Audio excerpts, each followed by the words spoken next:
want to show you guys this beautiful skyline of Kuala Lumpur. Can you guys believe this? There's no malls like this in New York, I'll say that. And I came here with the intention of leaving after 1 week, you know? What is your cost of living here? How much are you paying per month? Are you paying 4,000, 3,000, 2,000? What is your average monthly expense? This is a very historical place, man. This is the first Apple store of Malaysia. Sure, that's true. History. And we got the first Shake Shack. Oh, there we go, the first Shake Shack. Ben, do you think this is a good area for you to stay at?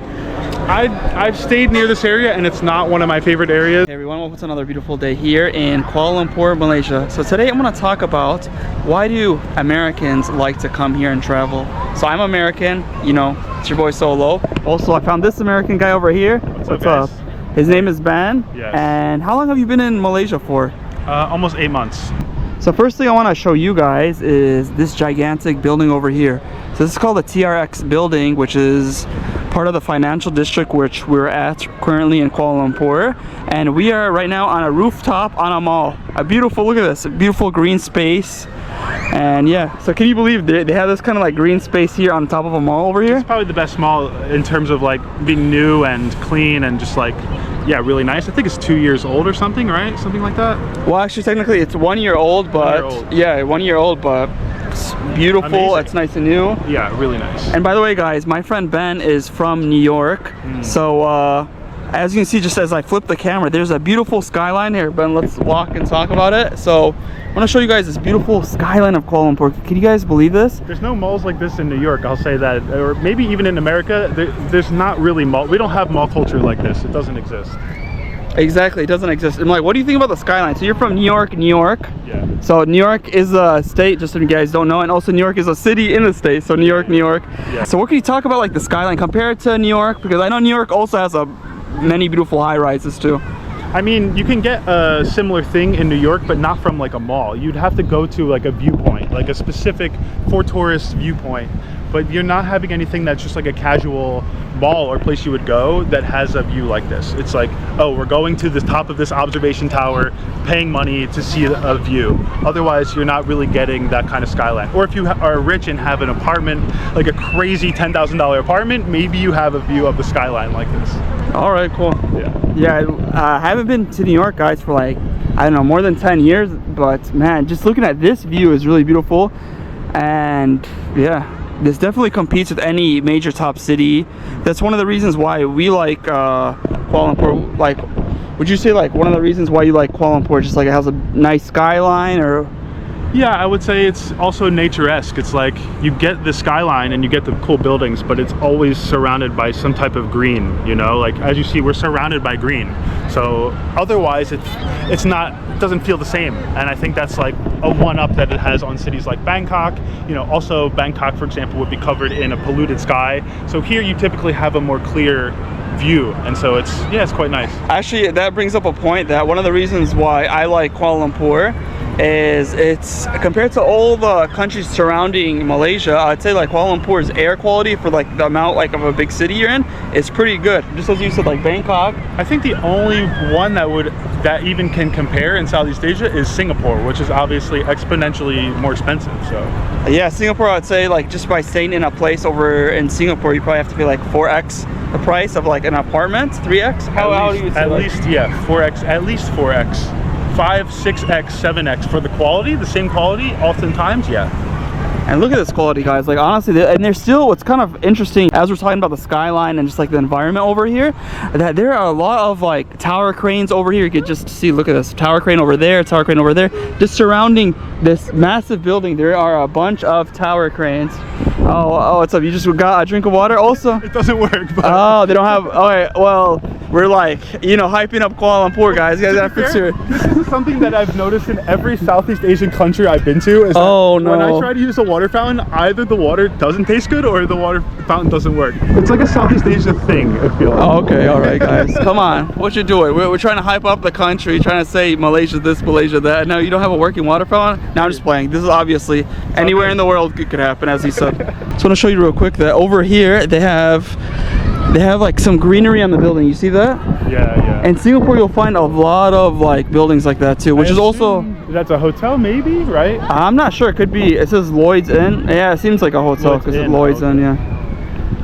But guys, then like just in the distance you see some mountains and stuff. So like one of the reasons why I like to come here, and I think probably Ben you could agree, is just the greenery, the environment, the air, as we said. Like you're in a big city, but honestly you don't feel the pollution as much. Like no, you don't really feel pollution here. Sometimes it's like certain days, but it never hits like really high points. At the most it's like a modest level. You look and maybe it's in the yellow, but it doesn't really get higher than that. And you can't say the same for any other, you know, Bangkok, you go to Cambodia, you go to Laos, you go to Indonesia. I mean, it's a big difference, that's all. 100%. And something like, I can even tell, like, once I was in another country, I'm not gonna say what country, guys, because I don't want to be hating on the country, but like, literally I could tell that, like, air quality was so different. Once I went to the country, I felt like dirt in the air. I felt like it was like, I was like choking on the air. So like, like the air quality, I don't even think that was a topic for the video, but yeah, you made a great point, bro. I think that's the reason a lot of people either retire here, like who are family oriented, who have a family, who have kids, because they're thinking of health, they're thinking of like road safety, and they're thinking of air pollution. And usually Kuala Lumpur ticks those boxes with still being a major city and having the conveniences, and you can't really find that, like all that kind of package otherwise. So I think that's why it's like a really popular thing for family folks, you know? 100%, I agree with them. Also something to take account, also the weather here is usually, for the most part, I'd say it's every day is sunny, which is awesome. The only thing that I do not like, warm. It's hot. It's hot, yeah. I was just about to say that. Like, what do you think coming from New York? How would you compare the weather coming from New York? Do you like this one better, or the weather overall? Overall, we have the sunniness, but then also it's the hotness too, and the humidity. Overall here, but I would say like once you're here for a long time, you will then kind of crave the seasons. You'll maybe want to travel to, like I would love to travel to Japan for a week in the winter time right now, because oh, that'd be so nice. Because I haven't been in anything like that in a while. But after that 1 week or something, I think I'll immediately be ready to not have winter anymore. That's just how it goes. The grass is always greener on the other side, no matter where you are. So I do prefer overall this type of climate, for sure, than having like half of the year at least kind of miserable with rain or cold and kind of struggling to go to your job, or in this case like go out and film video. It would make it that even harder than it is here. So like 100%. Yeah, I prefer here. Yeah, I have to agree. I'm from Michigan, also a northern state in America, which is beautiful. Like it's one of the best universities we have in the world is actually University of Michigan, so shout out to them. One of the best football teams, one of the best blah blah blah. No, just like, but Michigan also is a very beautiful state. But again, like as he's saying, like it's like bad weather, cold. I'm sure New York is like cold half the year, right? At least half of the year it's pretty cold, yeah. Yeah. Same in Europe. I mean, America and Europe, they just have that climate where it's like very seasonal. I mean, also places in Asia, obviously East Asia, but Southeast Asia is like universally hot and humid, right? So that's so just as we're talking, guys, I want to give you just like how do I say it? Just want to give you guys like some info. Like these are like part of the reasons why we live here and why we stay here, because the weather, if you wake up to nice sunny high rises, clean air, all this greenery, like why not just, you know, stay here? And also that brings me to another point. I want to ask Ben, how much is his cost of living here? And then also I want to talk to you about how much is my cost of living, and kind of compare like how do two foreigners live here, and like just stay here. And by the way, as we're talking, we're through this like nice green luscious park on top of a mall. Keep in mind, we're on top of a mall. We're literally on top of a building. Isn't that crazy? Nuts. Yeah. All right, so Ben, just for like in a nutshell, like what is your cost of living here? How much are you paying per month? You're paying 4,000, 3,000, 2,000. What is your average monthly expenses? When I first arrived here and I was struggling, you know, I was getting by on $1,000 US, probably around 5,000 ringgit. And then as I increased my income, which would be sporadic, some months I don't do as well, and so like I have to tone things down. Okay. But yeah, sometimes it's up to $2,000 a month if I'm staying in a nice condo, if I'm eating really good. You know, I cook my food, but you know, I'm shopping. Sometimes the closest grocery store to me is like a pavilion.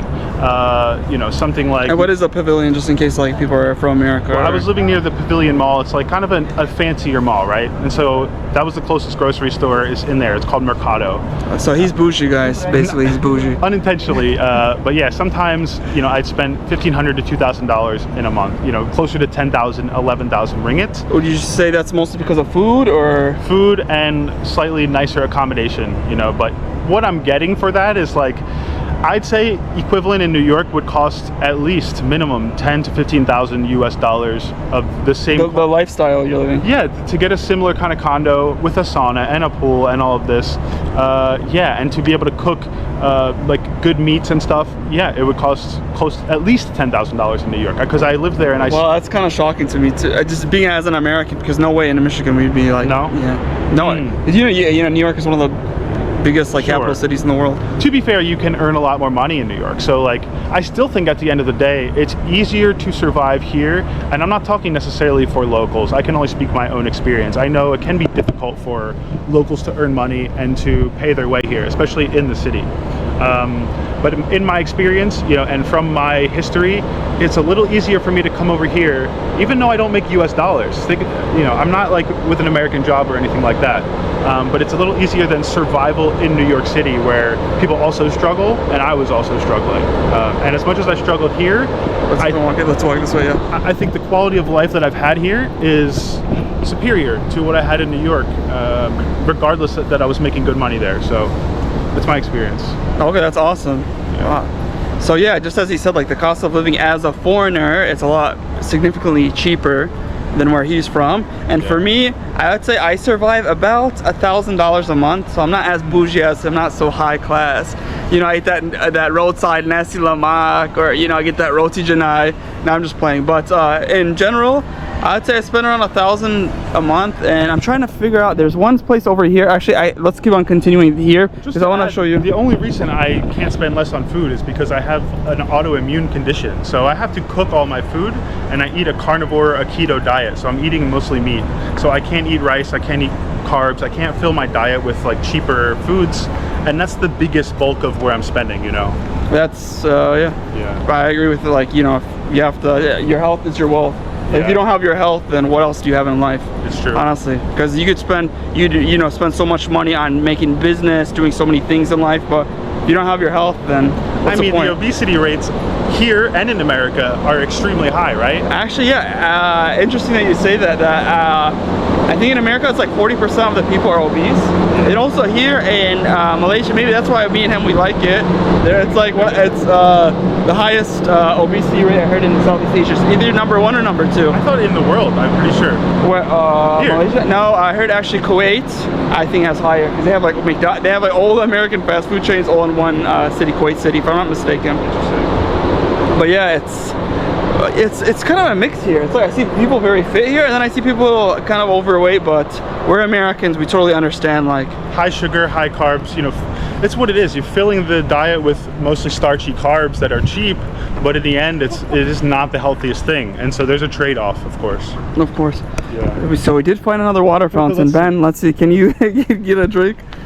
It looks like no, this one has water, and it looks like it's good work. Oh, look at that, guys. How does it taste? How does it taste? Not bad. It's pretty. Wow. Oh, okay. Wow, look at this, guys. Wow. That's the cleanest public water I've had so far in Malaysia, so that's good. That's good to see. If you want clean water in a public space, come to TRX and don't go to the other fountain. Go to this one. All right. Yeah, I'm actually thirsty too. So I said Thursday too. Here, actually, you can hold this real quick. Let's see. Let's give a water rating out of 10. I'd have to give it a clean 8.5 on the purity scale. I would say 7. 7? Okay. 7.2. 7.2, not bad. Always you should give it like a not solid number, like 7.2. Not bad. And also sunset is pretty nice over here too. So nearly like year round, the sunset's around 7:30. That's why I noticed too, which is awesome compared to where I'm living. And I'm not trying to like say like my place is worse or better. I'm just giving a comparison, guys. So where I live in the winter, bro, because it's like November, it's like 5 o'clock sunsets, 5:30, like 5:30, 6 o'clock, and it's like all gray the whole day. That's what I love about here. It's sunny for the most part. It's true. It is very different. I don't know exactly when, like seasonally, because I know it changes. But I know sometimes back home, yeah, 5 p.m. it's like getting quite dark. Like we wouldn't be able to film this right now. 6:30 p.m. we wouldn't be out here filming. We wouldn't have any light. No way, guys. And also something I do want to show you guys too is we talked about, oh, there's a lot of high-rise buildings and all this stuff, which is amazing too. And by the way, this was the second tallest building in the world, the Merdeka 118. But also want to show you guys that just right down below, it's like a tale of two cities in one. Moby Dickinson, I believe that's who wrote the book. But so just down below, guys, there's like a whole different, like I just showed you, like these small outer like housing, because there's a lot of labor workers that come from different countries. That's kind of like America, like we're pretty diverse. Like we have the Mexicans that come, or just other people from other countries, and they do a lot of the hard labor work that a lot of Americans typically don't want to do. Yeah. Would you agree or disagree? I don't know, like working on farms or whatnot, which I'm not saying, like I'm not trying to degrade them or anything, but over here is like, if you just go over here, there's a lot of people from like other countries in this interesting like neighborhood. It's like you see like these large beautiful towers, and then you get this like in the middle of the heart of the city. Even besides them not wanting to do the work, it's also that there are the cheap laborers willing to do it much for less money. That's true too. So if you want to make more profit, and so it's the business owners. Same here. I say here it's even more so where they are hiring cheap labor workers than in America. Yeah, we have a migration thing going on there as well. But here it's like entire neighborhoods. It actually, a majority of Kuala Lumpur is non-local. Now, if you step outside on the outskirts in all the other states you go to, yeah, it's quite local, and that's where Malaysians live. But within the center, it's mostly migrant workers. And like a neighborhood like this, I believe this is like Pudu neighborhood. Maybe, I'm not 100% sure what it's called, but I just like you'll find a lot of like migrant workers. You know, I never honestly seen like a local Malaysian work on a building. Like maybe they're like the engineer or like the thing, like people behind the scenes, but actually like doing the work, like, you know, going up the, I don't know, like moving the building blocks or whatnot. No, you don't see it. Even food shops and you know, different jobs in like KK and 7-Eleven type jobs, you will very rarely see, if ever, a Malaysian. And if you see someone that looks Malaysian, actually oftentimes they're Indonesian. And so like typically you don't see Malaysian workers doing that kind of job. It's just they don't want to do it. They hold themselves to like a higher standard. Not that there's anything wrong with doing those jobs. I've done, you know, these types of jobs before. Yeah, I worked at a restaurant before. I was a cook and I was a waiter. Yeah, I mean, my mom was a waitress her whole life. You know, I'm not. Oh, okay. But that's just how the people's mindset is, and you see it every day if you stay in KL. But that also raises a point to me that I was just thinking as he was talking, is that one of the reasons why I like it, and I'm sure Ben, you probably like it too, is there's diversity over here in Malaysia. Like something I want to just talk about real quick is diversity is something you don't find in like so many different like Southeast Asian countries. And we're from America, growing up like honestly, in my hometown. Asia as a whole, so even like East Asia, you know, you go to Japan, you go to Korea, even less diverse than they're other like homogenous society. Completely. Yeah, they're very homogenous. Only like one person, either like you're all Chinese if you go to China, or like you're all Japanese. Yes. But coming to Malaysia, it's like a whole mix of like the Malay people, the Chinese, the Indians, Bangladeshis. Even in America, outside of places like New York, outside of Los Angeles, and you know, certain cities within certain states, it's mostly homogenous too. It's mostly either white or black or Latino. You know, it's one of those. The neighborhoods aren't often that mixed, and so typically, yeah, it's a big difference coming here for us. You know? So would you say, like, is this one of the reasons why you love Malaysia, is like the diversity? Because you're growing up in New York, you'd see people from all over walks of life. For me, it's not like one of the main reasons, but it does make me feel comfortable because I come from a place that is like that, and it's not like a culture shock for me because New York is the same. It's equally as diverse, you know. I mean, you have every which type of person. So yeah, for me, there's like no culture shock with that, or there's no change. Where I think a lot of people come from different places in Europe, especially, it's common here, and for them, it's like, oh my God, you know, this is a cultural melting pot that I've not experienced. Depending, maybe if they're from London or something, then it's different. But like otherwise, you know, for the most part, because I interview people on the streets a lot, and that's one of the main things they say is like, the biggest difference for me is how many different types of people are here. So as we're talking, I just want to tell you guys, because I don't think I mentioned it in the beginning of the video, So he's also a YouTuber too. His name's Ben, obviously. Yes. Ben Fisherman. Ben So you Fisherman. check it out, his YouTube channel. I will definitely leave a link, and also I'll put it in the beginning of the video too. Maybe right now too in the video. But yeah, he's an awesome, cool guy. I actually just met him last week, and I was actually near one of like the capital area buildings, like called Merdeka Square, which is, if you're from Malaysia, you know what I'm talking about. It's like it's kind of like I don't know, what do you call it, like the White House area maybe, or something, maybe. I don't know. Historic spot. You know, very cool architecture. It's definitely historic. I just don't know the history. Yeah, that's me. If you follow my channel, don't follow it for the history. Well, from what I know from the history is that actually, like, I believe they signed like the Declaration of Independence from England in 1957 or 58. Don't correct. It's 1950 something. I say 57 or 58, but sounds right. In the 1950s, yeah, basically they were occupied by England, and they got their declaration over there. So like they signed it, I believe in Merdeka Square, which Merdeka means like peace or independence. So independence, right? Yeah, a very cool area. Yeah. So I was just recording, and then he was like, "Hey, are you traveling solo?" I was like, "Yeah, of course, it's me." Here is the opposite. This is a brand new, crazy development that is not so historic in that way, right? We got the Apple. Well, actually, wait, Apple store right there. This is the first. Actually, this is very historical place, man. This is the first Apple store of Malaysia. Sure, that's true. History. And we got the first Shake Shack. Oh, there we go, the first Shake Shack too. So this is a historical place, guys. Yes. What are you talking about, Ben? This is historical for Apple and Shake Shack. That's true. What am I saying? But also Shake Shack comes from New York. Yes, Shake Shack is fantastic. If you haven't tried Shake Shack and you do come to Malaysia, or you don't know that there's one here, it's one of the better fast food places and burgers you can try. It's like a highly elevated Have you had McDonald's. Shake Shack before? Yeah, I wouldn't be saying all this if I No, because like he's his dietary restrictions. Because I'm like, man. Back in the day, I ate like a real wild animal. So, yeah, Shake Shack, very good. Five Guys and Shake Shack, I think, are the best fast food burgers for me. He's tempting me right now to get a Shake Shack burger, but you know, since I'm with Ben, let's just keep on talking and walking. If you see the video cut short, you know it's because he couldn't resist the Shake Shack burger. Shake Shack is pretty good, guys. It's really good. I think it's better than Five Guys, to be honest, because it's more simple. It's just like meat and cheese, and that's tough. They're both really good. In-N-Out as well is really good, but In-N-Out is good too. I feel like it's like a little bit like above McDonald's, but not as quality-wise compared to like Shake Shack and Five Guys. Yeah, agreed. But I mean, Shake Shack almost feels more like restaurant quality, actually. 100%. Yeah. It's a little more expensive, but so go there don't expect fast food prices. But even McDonald's here, and McDonald's, I think in general, fast food in the past years in every country has become not so much of like a budget thing anymore. It's more like they're charging a good amount of money. If you get what you want there, it's not that cheap, right? It's changed a lot. I remember having a dollar menu growing up. Oh, dollar menu McDonald's. Go to Taco Bell, go to McDonald's, and I'm like, okay, I can get 7 items for $7. You're not doing that anymore. No, 100% not.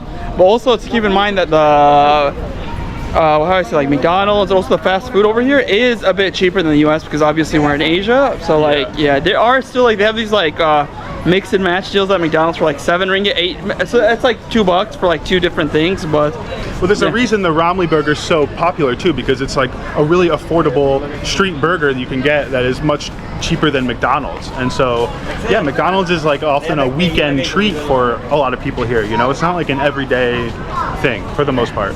Yeah, but recently I know you guys haven't been really eating McDonald's, because I know what's up. And I'm sure Ben knows what's up too, but yeah. Well, if I go there, if I have to, I think I told you, I will just get like 5 burger patties with no bun, no sauce. And I'm embarrassed to eat that in the restaurant. So I'll always do takeout and pop into like a small alley or something and just knock back 5 burger patties, which sounds crazy, but get the protein. Yeah, right? Get the protein.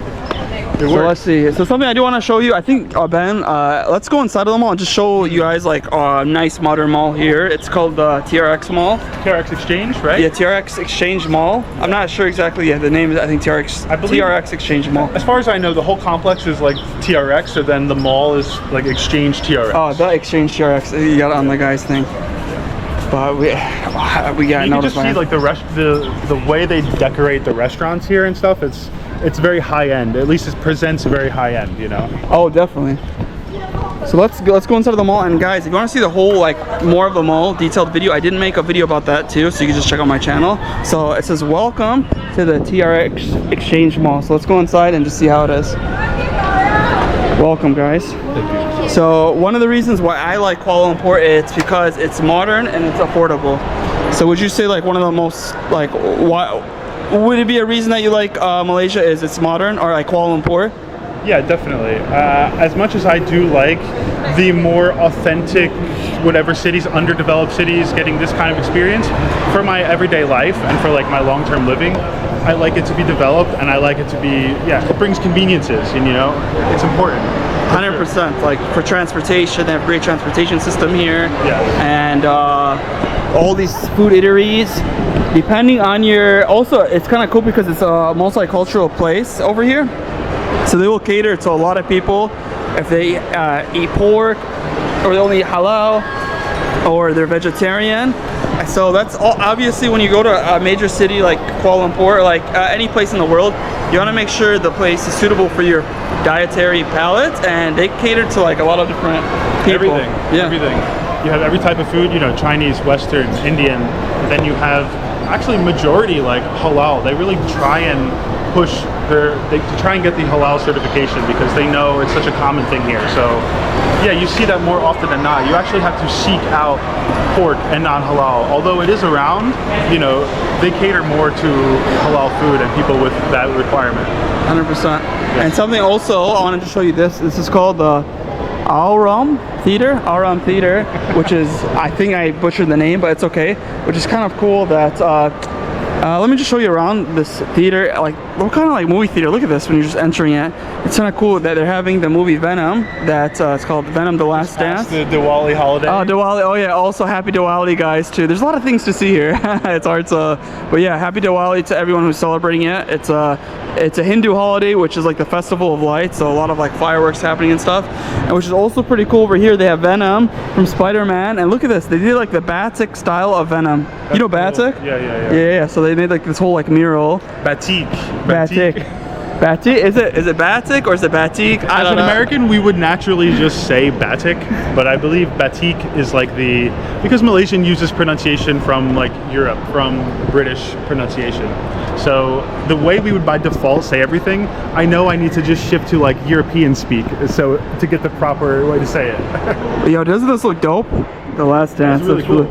Is this a new movie? That's the new Venom movie. And something also what's kind of cool about this movie theater that I will show you just over here, they have like beds over here, bro. So like also they have like luxurious movie theaters here in Southeast Asia, also Malaysia. I know this video is mostly about Malaysia, but like look at this. And I think in America, I don't know if there's any movie theaters like this, but in many of the areas it would not fly because a lot of people would unfortunately not take it serious and like just destroy a lot of the stuff. I have it in New York and it's literally like $60. Oh no, you have this kind of like yeah, they have this, they serve alcohol, but it's like literally $60 to $70 a person. I think over here it's like more like $20 or $25. I'm not 100% sure, guys, but you see, this is nice. Dude, honestly, like you and your girl just hang out and relax. No PDA, no public displays of affection in Malaysia, but you can come and watch a movie and relax. And a lot of them, they'll serve you food and stuff. Like, this is amazing. If you ever want to watch a movie, come over here. I didn't know they were doing all this here. Wow. Oh, yeah, they do. I went to one in Philippines, and also I went to, I saw one in Bangkok too, but in Manila they have this kind of thing too. It was like $25. It was amazing, guys. That's nice. Yeah, it is. And here, let's just go downstairs real quick and show you a little bit of the mall, just to get a gist of things. Also show you, maybe we'll walk just right outside of like the first. I mean, just look at the chandelier, not an actual chandelier, but look at the lighting. I mean, that is high end. It screams high end.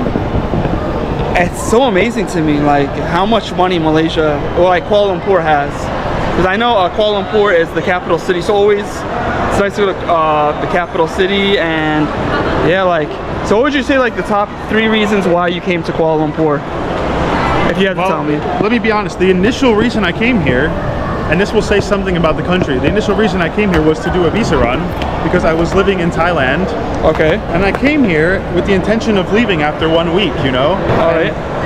I ended up staying close to 3 months, going back to Thailand for like 1 week, and then I ended up coming back and deciding to stay here long term. And so like the main reasons I stayed just like very convenient. Convenience, okay. You know, a lot of food around, like good grocery stores, all that. No, still one. That's convenience. Oh, yeah, convenience, okay. Yeah, and then I'd say 2 was the affordability. Just the quality you're getting for that convenience is crazy. Okay. Especially with the accommodation and yeah, with the food. You know, I mean, as much as I spend a good amount on food, you can just as easily spend like a really small fraction of that eating local food. That's really delicious. So Number three. Number 3. Honestly, I'd say I'm very focused here. There's not a lot of distractions here. You know, people are. What do you mean, like not distractions compared to like I don't know, America or Bangkok or? Yeah, compared to Thailand, compared to back home. I mean, you know, you don't have a lot of the party antics going on around you. You know, people aren't constantly engaging in the party lifestyle as much, and I think that kind of I feed off of that. And I'm more focused with my work. I'm less distracted. I'm not as distracted with, women or going out and partying with people, because people here, it's like you go out to eat, or you'll go to the movies, you'll go bowling, something like this. So it's I'd say it's a more contained, more wholesome lifestyle that for now it fits what, you know, my goals in my life. So yeah, it feels like the right place for me at this moment in my life. Awesome. Yeah. So I just tell you guys, that was actually some 3 awesome points. One of them, I would say definitely the affordability is like, I would have to agree with him. That's my number 1. Yeah. Number 2, it's just the people in general. I like how it's like multicultural, because where I was from in America, I grew up in Ann Arbor, Michigan, which my hometown had a lot of university students come from all walks of life and all different places. You get a taste of all different types of cuisines. Yeah. And then I'd have to say number 3 is the food, of course. Yeah. So affordability, the people, and the cuisine and the food. The food was definitely when I first arrived, because I was eating nasi kandar every day. Oh, no way. Now, you shouldn't eat it every day. You shouldn't eat out 3 times a day probably, but I was when I first arrived, and that was one of the reasons I couldn't stop staying here or coming back, was because I loved nasi kandar so much. Now, my health deteriorated eating it so aggressively, but yeah, I think just the food here is really good, and it's not too high cost. If you're, you can just easily spend a lot, so you have to be cautious. Yeah. You need to know where to go. You'll figure it out as you're here for a little bit. Oh yeah, it's crazy. This is also crazy right here, this Apple store. Yeah, but just to let you guys know, nasi kandar, I don't blame him. It's delicious. It's like 7 types of like Indian curries mixed in one dish, and they put, definitely try it out. I believe they call them like mamak style places that are almost like cafeteria style or serve yourself style, but they're serving you. You know, you choose maybe 4 or 5 dishes, choose a meat dish, choose some sides, fried chicken, different curries. You know, you have all sorts of seafood. It's like you have everything. It's like a little buffet that you get to pick and choose, and then you add it all together, and they just add a price. Really delicious. It's really good. Yeah, definitely. That's like the sum up of a mamak. Even the food courts in the malls here is like really high level food. It's really good and it's affordable. Now, this is one of the exceptions. You don't usually go to malls like this to eat in a cheaper food court, but most of the malls that I've been to in Malaysia have like a really good proper food court. Definitely. Even here in the basement, they do have a proper food court, but the prices could be a little bit higher. Okay, maybe I need to show them maybe off the video, guys. We don't make it. Let's see, how are we doing on time? We're about 32 minutes in. But yeah, just as he was saying, Ben, like, look how crazy this Apple store is. People I'm really distracted because it's so crazy. Yeah, it is. Like the guys, it's multi-level. So actually, this is like the 3rd level, 2nd level, 1st level. So I think 1 level is for like teaching people how to use their Apple products, because it's like very complicated. There's like 1,100 people in this Apple store. Crazy. Genuinely, there's probably like 150 to 200 people right now in this 100. Yeah, there's at least a few hundred people. Man, Apple, Samsung, get your game on. I don't know if it's the same. I know in New York, like, you have to make an appointment. You can't just go in the Apple store. They require you to wait in line outside and make an appointment. I don't know if it's the same here, but maybe it should be if it's not. I don't know. I don't think it is, but yeah. Man. All right, guys. Yeah, but you know what's kind of interesting? I heard they made Samsung somehow made their name on the station that's right next to here, like their metro station. It's called like Samsung Galaxy Station. Have you heard about that? No. So I believe if you go outside, maybe we'll go outside and show you guys. They have like the Samsung Galaxy. We got the Apple and we got the Samsung Galaxy. Oh, look at this. He's how do I multifunctional person? You gotta choose both. No, honestly, Android and the sad truth is that in America they lock these phones, so you can only use it to the carrier that you buy it, and you can only use it in America. And so there's no way to actually unlock it unless it's actually very hard for the places you think may be able to unlock it for you. They told me they can't, and so I need to buy this phone and hotspot the connection all the time to my iPhone, so I have internet. Sad but true. Sad but true, guys. This is a heavy way to carry things. This is a heavy pocket, I'll say. Definitely. I would like, because I also have another phone too, but I usually just keep it as backup just in case if, God forbid, my stuff gets stolen. Then, yeah. But actually, that's another thing maybe we'll talk about later in the video is about safety. I just want to show you guys like how big this mall is. Look how many levels it is. So like we're literally, I think, oh, there's another floor on top of us, but look how multi-level this mall is. There's also these nice, straight up relaxing down there. Relaxing chair area, but yeah, very nice, very cool. So I think we're gonna be walking around a little bit, guys, and I'll see you in the next shot just real quick. Just need to take a quick break. So guys, now we are downstairs on the lower level of the mall, and just look at this beautiful, magnificent tree up here. It's called the Tree of Life in Malaysia. No, I'm just playing. I don't know if it's called the Tree of Life, but I think that's like a Dragon Ball Z movie. I know they have the River of Life. The River of Life. Well, so there's maybe that's what I think you're thinking of that, right? Also? Or there's a Dragon Ball Z movie. I think it's called like Dragon Ball, if you guys know it. Yeah, the Tree of Life. But look how gigantic this tree is. It's like the whole big surrounding thing with a water fountain. But you can see how lit up it gets. Oh yeah, look at this. I have a big LED screen over here.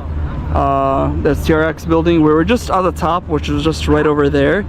And I think I also want to show you another area which is kind of like a contrast of this area, and it is getting dark out too, so me and Ben, we're going to go there real soon, so we'll just see you real quick. But I just wanted to show you like how the lower area looks like. Definitely come to this mall if you're in Kuala Lumpur. One of the best malls here in Kuala Lumpur, and also the newest.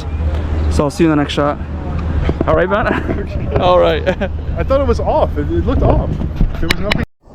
Well guys, now we have reached another area of Kuala Lumpur, just right next to the TRX building, the exchange mall that we're just at. What a contrast. And look at this contrast. Exactly. What contrast. Here you have, I suppose, some sort of clothing being sold or something? Let's go and investigate. That's us as YouTubers. We must be investigators and see how it is. And you can see a lot of the people seem like they're migrant workers too. Like rain boots. So yeah, most of the people here are not local, but very friendly here. Like, well, they have a lot of sandals and clothing, probably for great prices. Cheap goods. Cheap goods. And like, it's really, I feel like I'm not in Kuala Lumpur. I feel like I'm in like a whole different city. I feel like I'm in Dhaka. Dhaka, or I don't know, somewhere other than Kuala Lumpur, definitely. Because I think this is like where most of the migrant workers actually live too. And let me know, guys, would you want to stay here? Ben, do you think this is a good area for you to stay at? I've stayed near this area, and it's not one of my favorite areas, just because it is run down. But look at this building, man. A lot of smells in this area you're gonna get, and there's no locals. Like, you won't find any Malaysian people in these areas. Well, dude, like that, I get a picture. Me and you, we just live there. Just make YouTube videos. Let's live there, guys. You guys gotta let us know. But also something I want to keep you in mind. That one of the topics I want to talk to you before I finish the video is safety. Like, me coming to Malaysia, I feel like I'm safe. Even right now, I'm like in an area with a lot of migrant people. I feel like it's very safe. I don't feel scared as a male. As a male, yes. Yeah, as a male, yeah. Let's put that disclaimer there. As a male, this is a fine and safe area. As a female, I would say you will just maybe feel uncomfortable because you don't really see females on the street over here. Especially, you're not seeing a white female. You're not seeing any sort of, I should say, light-skinned people. And so even we stick out. And so typically, like, as a female, you don't want to stick out, right, in that way. But for us, like, I don't know. It's not dangerous. It's definitely not dangerous. Do we want to live over here or stay over here? Maybe not. Maybe there's better areas, but like, we're not feeling like we're in danger. I don't know. The apartment we just saw like 2 minutes ago looked kind of nice for me and Ben to stay at. So you guys let us know. Should we stay there? Nah, I'm just playing with you. That's what we call American sarcasm. Yeah, I have to be. Yeah. But just in general, like, yeah, there are just as Ben said, Like I don't feel like Ben, let's just walk around a little bit, just see like, is there any though, like ladies over here? Just any color of skin ladies. There's like, a lot of food over here, and it's very accessible to all the other areas. So you can get to Bukit Bintang easily. You can get around easily. So it's still convenient, and it's more affordable. That's the thing. That's true too. But it's just interesting, guys, because you have this kind of area, and then like, look, just where we're just at is, bam, we have the TRX building. Like, wow.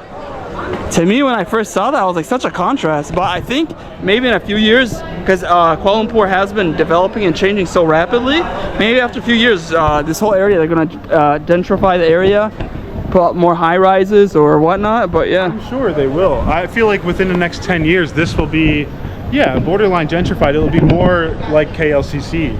You know, this is prime location in Kuala Lumpur. For sure. Like literally, we have the TRX building right over there, and then if we go left, there's Bukit Bintang, which is also like one of the most popular areas here. And something what's interesting, I think Ben, you probably have seen this machine a lot too. Here, just 1 second, guys. You can fill up like a whole like liter of water. I don't know how many liters they'll give you for only 10 cents ringgit. Oh, still at 0.1 cents in there. Oh, so okay. I just wanted to. Interesting, yeah. But you guys, like a lot of people, like will fill up their like water bottles in these like energy hydrogen the alkaline old version of this, which is oh, okay. You got the old version. no longer in service here.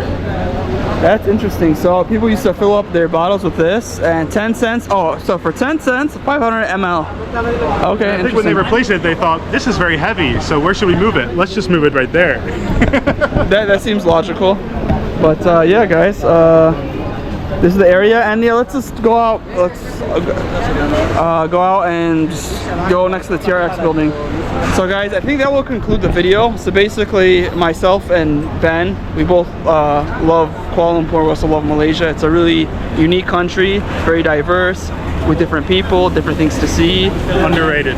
Definitely underrated country that if you're stopping by in Thailand, which is a very overrated country, or a very rated country. No, don't say that. I think it's a great country. It's just very popular by comparison. Yeah, I want to say overrated. Maybe that's not maybe the for correct you, word. if it is for you. But for me, Thailand is also fantastic. I love Thailand too. But for living, maybe Kuala Lumpur is better suited if you're not a party person. You know? Yeah, I feel like Kuala Lumpur, even Malaysia, it's kind of an interesting point that he made. That if you're more conservative, Kuala Lumpur is where it's at. Or if you have more of like a family, I think it's better if you're a foreigner to settle down in Kuala Lumpur. But Bangkok, if you're like a person that wants to party, I don't know, hit the nightlife out, go Bangkok. But both are very comparable. Part of my personality fits here, part of my personality fits in Thailand, and so for me, like living here and also having accessibility to Thailand, 1.5 hour flight, you know, oftentimes something like 150 ringgit one way. It's like 30 bucks USD. Very easy to just go there and take a trip for 1 week, come back here and stay focused. You know, if I try and do it the other way around, it just doesn't work as well. So like, yeah, don't think by living here you don't have access to places like that. You also have islands here, but if you want to go to Thailand, you want to go to Vietnam, it's right there. Yeah, so, and also AirAsia, like literally round trip flight, 70, 80 bucks there and back. Yeah. So that's also one of the reasons why I like Malaysia too, is you're in the heart of Southeast Asia. So anywhere you want to go, like round trip, if you book ahead of time, around like $100 round trip, I would say. One of the most convenient airports that you will see anywhere in the world for me. Like all the flights come through here, and you can get non-stop flights to pretty much anywhere, like within reason. But like that is one of the main reasons I stay here. It's one of the main reasons I've not moved to Borneo instead, is because there's just a convenience here in the city that you don't get anywhere else. So for traveling, as a base, it's really great, you know. I totally agree. And I just want to say thank you, Ben, so much. Thank you too. Fist. Thanks everyone for watching. I appreciate it. Subscribe to him. Like the video. You better like the video. I would appreciate it. Yeah, and also if you've never seen his videos too, I'll put the link down below. Yeah. Subscribe to him too. He makes some great interview videos. Also just life here in Southeast Asia. So yeah, I'm just happy to bring him along with me today, because I was going to make the video by myself. Thanks for having me. Thank you. Yeah, no problem. And I was like, might as well just get another point of view of another American here, because it's good to get two sides of two different people from the same country, and just to see, like, if you're a foreigner. We're a rare breed over here. You don't meet that many Americans in Asia, is the reality. They're here, but it's less than almost every other type of person you're going to meet. It's true. 100%. And yeah, as you said, don't forget to smash the like button and subscribe. And thank you so much to the channel members. Big shout out to you guys. You become a channel member too, just the cost of a cup of a coffee. I'm a one-man show, edit, do everything by myself. And also, you know, I'm even holding this camera by myself too. Ben didn't even hold it. No, I'm not doing anything. I'm just standing here. Yeah, but yeah, I really appreciate it. If you could support the channel by any means necessary, it really means a lot. Peace out, guys. Oh, and if you don't watch more videos around the world, click somewhere up on the screen. And one more time, look at this beautiful building. See you later. Catch you on another one. Bye, guys.